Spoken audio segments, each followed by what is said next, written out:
सुप्रभात प्यारे बच्चों, मैं डॉक्टर दीपा द्विवेदी, प्रवक्ता हिंदी, केश कुमारी राजकीय बालिका इंटर कॉलेज सुल्तानपुर से आप सबका अपने इस वीडियो क्लास में स्वागत करती हूँ। बच्चों, पूर्व के वीडियो में हम लोगों ने अशोक के फूल नामक निबंध से 2 गद्यांश पर आधारित प्रश्न उत्तर का अध्ययन किए थे। आज के इस वीडियो में आगे के 2 गद्यांश पर आधारित प्रश्नोत्तर का अध्ययन करेंगे। गद्यांश है बच्चों, आपकी स्क्रीन पे दिख रहा होगा। मुझे मानव जाति की दुर्दम निर्मम धारा के हजारों वर्ष का रूप साफ दिखाई दे रहा है। मनुष्य की जीवनी शक्ति बड़ी निर्मम है। वह सभ्यता और संस्कृति के वृथा मोहों को रौंदती चली आ रही है। न जाने कितने धर्माचारों, विश्वासों, उत्सवों और व्रतों को धोती बहाती यह जीवन धारा आगे बढ़ी है। संघर्षों से मनुष्य ने नई शक्ति पाई है। हमारे सामने समाज का आज जो रूप है वह न जाने कितने ग्रहण और त्याग का रूप है। देश और जाति की विशुद्ध संस्कृति केवल बाद की बात है। सब कुछ में मिलावट है, सब कुछ अविशुद्ध है। शुद्ध है केवल मनुष्य की दुर्दम जिजीविषा अर्थात जीने की इच्छा। वह गंगा की अबाधित अनाहत धारा के समान सब कुछ को हजम करने के बाद भी पवित्र है। अब इस गद्यांश पर आधारित प्रश्न है बच्चों। पहला प्रश्न है, प्रस्तुत गद्यांश का संदर्भ लिखिए। तो संदर्भ इसके पहले भी मैंने पूर्व के वीडियो में आपको बताया था, फिर से बता देती हूँ कि प्रस्तुत गद्यांश हमारी पाठ्य पुस्तक हिंदी के अशोक के फूल नामक निबंध से उद्धृत है, जिसके लेखक डॉक्टर हजारी प्रसाद द्विवेदी जी हैं। दूसरा प्रश्न है बच्चों, मनुष्य की जीवनी शक्ति कैसी है? इसका उत्तर है, मनुष्य की जीवनी शक्ति बड़ी निर्मम है। तीसरा प्रश्न है बच्चों, हमारे सामने समाज का स्वरूप कैसा है? उत्तर है इसका बच्चों, हमारे सामने समाज का आज जो स्वरूप है वह न जाने कितने ग्रहण एवं त्याग का स्वरूप है।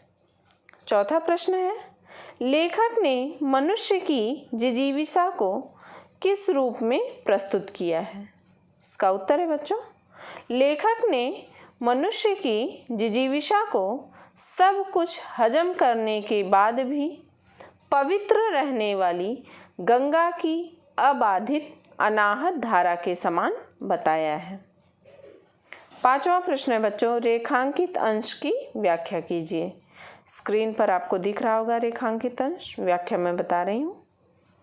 मनुष्य की जीवनी शक्ति अत्यंत निष्ठुर अर्थात दया, माया, ममता, मधुरिमा से रहित होती है।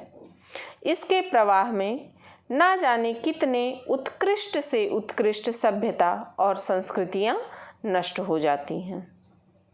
लेखक के अनुसार संसार में सब कुछ मिलावट एवं शुद्धता से रहित है। शुद्ध केवल मनुष्य के जीने की इच्छा या जिजीविषा है। यह वह जीवनी शक्ति है जो गंगा के समान सब कुछ हजम कर लेने के बाद भी पवित्र होती है। छठा प्रश्न है बच्चों, मनुष्य को क्या स्पष्ट दिखाई दे रहा है? उत्तर है इसका, यहाँ बच्चों प्रश्न होना चाहिए कि लेखक को क्या स्पष्ट दिखाई दे रहा है, तो उसका उत्तर होगा कि लेखक को मनुष्य जाति की दुर्दम निर्मम धारा के हजारों वर्षों का इतिहास स्पष्ट दिखाई दे रहा है। सातवां प्रश्न है बच्चों, मनुष्य ने नई शक्ति किससे पाई है? तो उत्तर है इसका, मनुष्य ने नई शक्ति संघर्षों से पाई है। 8वां प्रश्न है बच्चों, धर्माचारों और विश्वासों का अर्थ स्पष्ट कीजिए।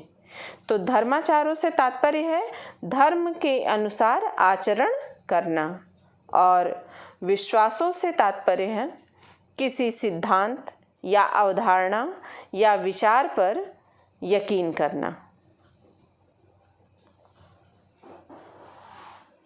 अगला है बच्चों गद्यांश, मगर उदास होना भी बेकार है। अशोक आज भी उसी मौज में है जिसमें आज से 2000 वर्ष पहले था। कहीं भी तो कुछ नहीं बिगड़ा है, कुछ भी तो नहीं बदला है। बदली है मनुष्य की मनोवृत्ति।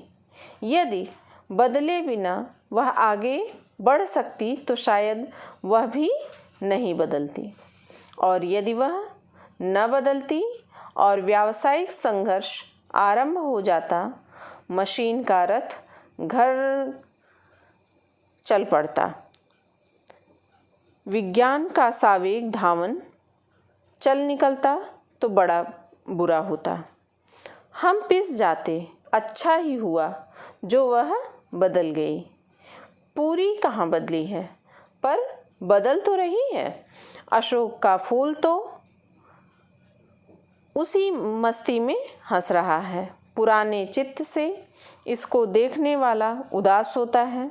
वह अपने को पंडित समझता है।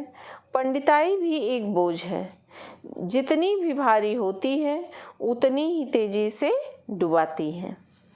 जब वह जीवन का अंग बन जाती है तो सहज हो जाती है, तब वह बोझ नहीं रहती। वह उस अवस्था में उदास भी नहीं करती। कहाँ अशोक का कुछ भी तो नहीं बिगड़ा, कितनी मस्ती में झूम रहा है। कालिदास इसका रस ले सके थे अपने ढंग से, मैं भी ले सकता हूँ अपने ढंग से। उदास होना बेकार है। इस पर आधारित प्रश्न है बच्चों। पहला प्रश्न है, उपर्युक्त गद्यांश का संदर्भ लिखिए। संदर्भ अभी मैंने पूर्व के गद्यांश में आपको बताया कि प्रस्तुत गद्यांश हमारी पाठ्य पुस्तक हिंदी के अशोक के फूल नामक निबंध से उद्धृत है, जिसके लेखक डॉक्टर हजारी प्रसाद द्विवेदी जी हैं। दूसरा है प्रश्न है बच्चों, पंडिताई किस प्रकार एक बोझ है। इसका उत्तर है, पंडिताई इस प्रकार का एक बोझ है कि वह जितनी भी भारी होती है उतनी ही तेजी से डुबोती है। तीसरा प्रश्न है, प्रस्तुत गद्यांश में किसकी विवेचना की गई है। उत्तर है बच्चों, प्रस्तुत गद्यांश में मनुष्य के मनोवृत्ति की विवेचना की गई है। चौथा प्रश्न है, प्रस्तुत गद्यांश में लेखक किसकी मनोवृत्ति बदलने की बात कर रहा है। इसका उत्तर है बच्चों, प्रस्तुत गद्यांश में लेखक मनुष्य की मनोवृत्ति बदलने की बात कर रहा है। पांचवा प्रश्न है, गद्यांश के रेखांकित अंश की व्याख्या कीजिए। इसकी व्याख्या है बच्चों, लेखक के अनुसार पंडिताई बोझ भी होती है और सहज भी होती है। जब वह मात्र ज्ञान का भंडार होकर हमारे पास होती है तो वह बोझ होती है, और यह बोझ हमें बहुत तेजी से डुबाती है।